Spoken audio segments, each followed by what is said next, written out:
We will keep pushing to strengthen sanctions and to finally designate the Islamic Revolutionary Guard Corps as a terrorist organization.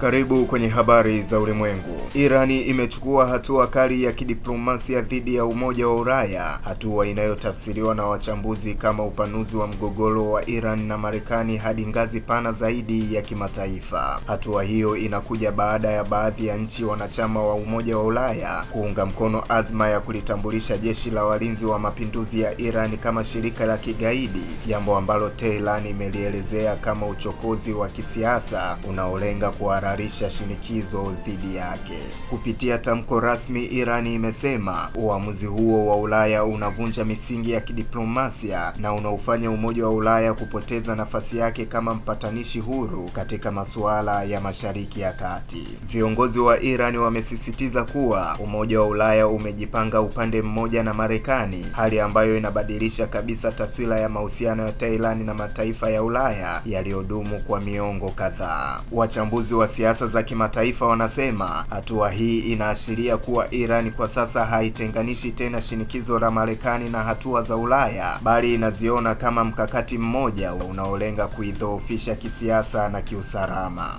Mvutano huu unatishia kuvuruga kabisa juhudi za kidiplomasia zilizokuwa zikilenga kufufua makubaliano ya nyuklia, ambapo Umoja wa Ulaya ulikuwa ukicheza nafasi ya katikati kati ya Iran na Marekani. Kwa upande wa Ulaya, viongozi wake wamesisitiza kuwa hatua zao zinalenga kulinda usalama wa kimataifa na kuzuia kile wanachokiona kama vitendo vinavyohatarisha utulivu wa kanda, huku wakiepuka majibu ya moja kwa moja dhidi ya kauli kali za Tehran. Hali hii imeanza kuibua wasiwasi kuhusu mustakabali wa ushirikiano wa kiuchumi kati ya Iran na Ulaya, ikizingatiwa kuwa vikwazo vipya au kukatika kwa mazungumzo kunaweza kuathiri masoko ya nishati na biashara ya kimataifa. Wataalamu wanaonya kuwa kuendelea kwa mvutano huu kunaweza kuifanya diplomasia kupoteza nafasi yake na kuacha mgogoro huu ukiwa chini ya maamuzi ya kisiasa na kijeshi yenye athari kubwa zaidi. Kwa sasa uhusiano kati ya Iran na Umoja wa Ulaya unaonekana kuingia katika awamu mpya ya sintofahamu, hali inayozidisha hofu kwamba mgogoro wa Mashariki ya Kati unaendelea kupanuka zaidi ya mipaka ya eneo hilo.